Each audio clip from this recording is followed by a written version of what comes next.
It's another episode again of the Brett Allen Show, and today we are chatting with Mark Jackson, who is the star, one of the stars of a fantastic show, The Orville, season 3, which is now streaming on Hulu.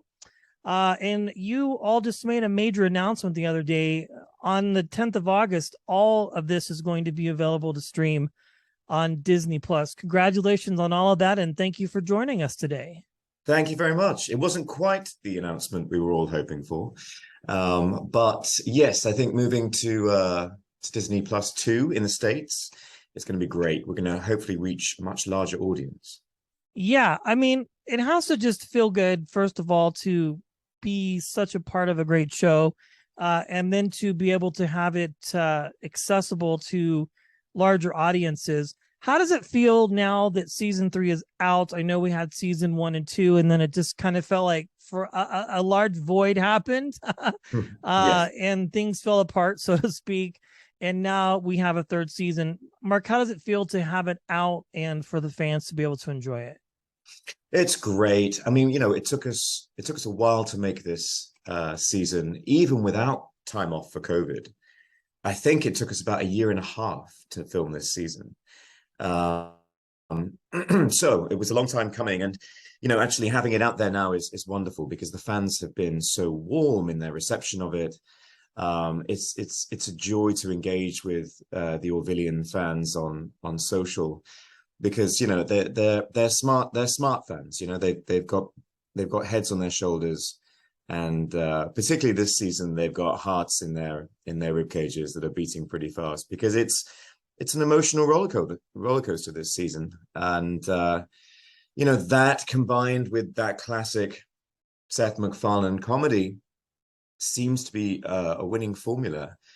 So yeah, it's great to be finally on the air again. And I think a bigger audience is good. It's only the States that it's not been on Disney Plus. The rest of the world has been on Disney Plus for the last year. So finally, people in the UK were actually watching it. My friends even were saying, "Oh, I've actually just started watching the Orville." So it's great. And I think when this show hits a bigger audience, I think it's really going to take off. Yes, because it was on Fox previously, and then, which is interesting because that's I think part of Disney, and then or maybe not. I'm not sure. I just know it was there, and then it wasn't, and then it moved to Hulu. I mean, I love this show, and every season, you all seem to just kind of outdo yourself with the topics that you tackle. And it's not just a homage to the sci-fi shows and Star Trek and all of that, which I think that's part of it, but you all and the writers and everybody involved really tackle some pretty heavy topics, and you do it in a way that's digestible, with humor. How when you get a script, I don't know how far in advance that you do get them, but when you're dealing with, let's say, your storylines or others, like, what is sort of the headspace that you have to get into as an actor to sort of prepare to take on, because some of these topics can be quite hefty, off the cuff. Yeah, well, we're quite lucky on this show because we often get all the scripts in advance, or a lot of them. So you get to see what your character arc is throughout the season. And now, that's something that you kind of have to keep in mind while you're shooting. But at the same time, like every actor will tell you, you can't play the rest of your arc. You have to play exactly what's happening in the moment, with any role. But that does prove to be quite difficult. For example, on this season where we filmed all episodes simultaneously. They often do this with shooting, where if you're using one set throughout a season, then you just shoot all the scenes for that whole season on that set in one block, and then move on to the next set. It's more cost efficient and time efficient, really, but it is confusing as hell for all actors. So luckily, we have some great directors on board who steer us through that. And I think, therefore, preparing yourself for these sort of big thematic episodes, really all you can do is play the truth in the script. and play the truth of your character in that very moment. And you have to trust that that the writing will take care of the big themes itself. Yeah, because the character that you play, Isaac, is very complex, I think. But I find myself relating to him uh, in a lot of strange ways, which is rather ironic. Okay. I do. And I know In what that's, way?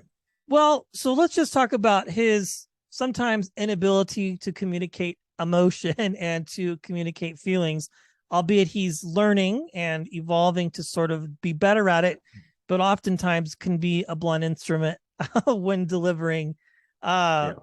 pieces of information. So I think that's very true. The honesty part of it comes out quite clearly when you're portraying this character. You said something interesting about filming it all at once. Typically, that's not the case, correct? Like you might film a few episodes and there might be a break, but this time you just really kind of went at it and did it all at once. Is that tiring? Can that be tiring as an actor? Kind of just going, okay, here we go again. We're filming again, but you have to do it because it's a job at the same time. It's kind of a two-pronged question. Oh my God, it's exhausting. But it is what it is. You shoot the schedule that you're given. I like how everyone seems to think actors have a lot of control over these kind of processes. We Not a don't. lot, if at all. No, we are slaves to the whole process. It's funny that you say, you identify with Isaac in some ways. I mean, I've been very pleasantly surprised by the amount of people who said similar things. And in particular, and this started happening in season 1, I've had people come up to me who are on the spectrum. They're autistic or have similar traits, and they feel like they identify with Isaac in that way. They see Isaac as being like them, and I think that's so wonderful, because not only is Isaac like that, he's also immensely capable, and he saves the ass of the crew on a regular basis. He is complicated. You're absolutely right, but he's a good guy. Yeah. And I think it's nice for people who feel like Isaac is like them to see that he wins, and I think that's really important. Yes. Yeah. I mean, I could totally see that being very viable for people, to connect with him, whether, as you mentioned, being on the spectrum or just might have difficulties with emotional connection or whatever the case might be. Which again is another, we're not here in a therapy session, but I learn a lot from him quite regularly, and he does save the ass of the crew regularly. But I feel like in some ways, from his crewmates in the storyline, he doesn't always necessarily get the credit that he deserves. I He don't know. doesn't, but You feel the he same way? doesn't. Yeah, well, he doesn't, but he doesn't seek it either, because No. he, that's it's technically not important to him, that. But it's interesting, as the season goes on, we do see him seek out the, not necessarily approval, but in some way a meaningful connection with some characters on the show. And I always say this, but Isaac is slowly reprogramming himself to more efficiently coexist with certain people on the ship, because in some way he does care about them. And it's a complicated fine line to tread with Isaac, because we're talking about a being that doesn't have emotions, unless he's got a chip put in him, as you saw in episode 7. Yes. Which was really funny, because it was like, not to rabbit trail, but just like complete polar opposite of what we were used to. Well, absolutely. Uncomfortably different, I would say, at least from a consumer of it. Yeah, he was feeling emotions for the first time, and it was overwhelming for him, and that was really fun to play, because actually playing him, in the suit, that's that performance. But in the when I'm playing him as a human without emotions, it's difficult, because actors we always want to run to the emotions in any script that we have, but he can't, and it's a challenge to rein that in. Yes, I do have a question because we have talked a lot about this, just the depth of this character. When you first get approached for the role and you go through your audition process, you get it and you look at it as an actor, do you come up with a backstory? Do you think about this and go, okay, let's kind of try and unpack this? How does, because you've worn the suit, so to speak, physically and emotionally for 3 seasons now, so you've kind of figured him out a little bit, at least from our perspective. But when you first find out who you're playing, what he is, what kind of challenges did you face as an actor, kind of going, okay, well, I'm playing an android, a robot, however you want to label it, something that's not human, but yet was human or can be human. I mean, how much information do you get and how do you sort of create this character? Well, with this role I didn't know very much. I just knew that, I'm trying to remember what the actual, the brief was. We knew he was an alien. We knew he was AI. I knew vaguely what he looked like. I mean, I think he originally was going to have red eyes, but as we see, that works better on scary Kalons. Yes.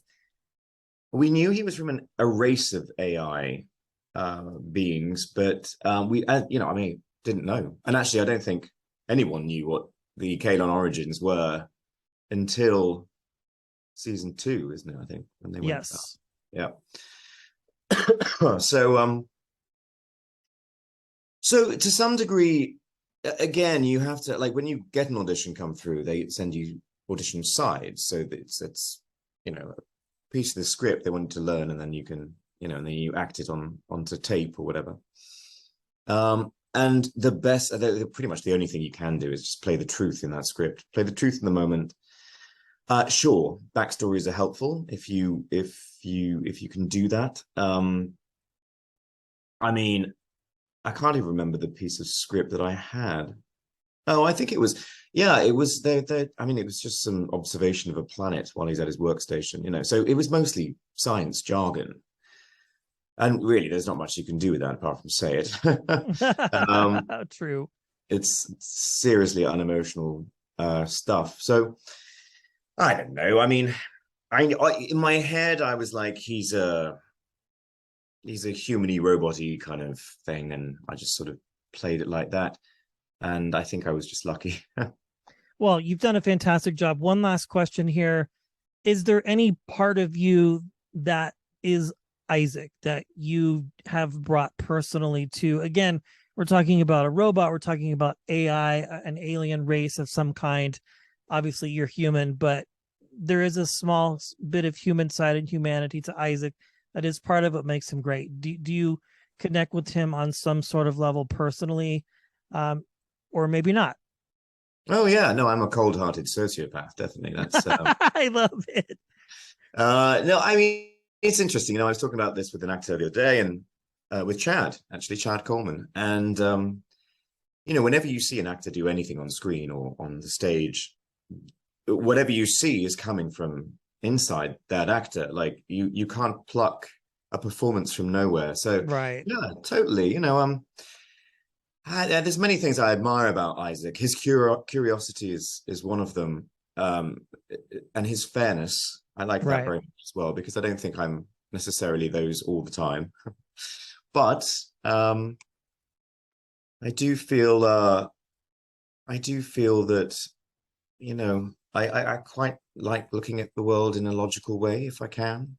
It's probably the Virgo in me. Oof. Virgos are a pain in the ass. Don't go anywhere near them. So my son's a Cancer, so I get it. Okay, what month's Cancer? What's that? August or July? Sorry, so July. Yeah. Yes. So yeah. Well, I don't know all the time, to be honest with you. I mean, it's what you see is what you get, I guess. But I do feel that sometimes in life it's easier to emotionally just detach yourself from certain situations, and I suppose to some degree I've had to bring that to Issac. Yeah. I love it. Well, if anybody listening and watching has not seen the Orville, It's available to stream on Hulu currently, and then again very soon on Disney Plus here in the States, finally. August 10th. August 10th.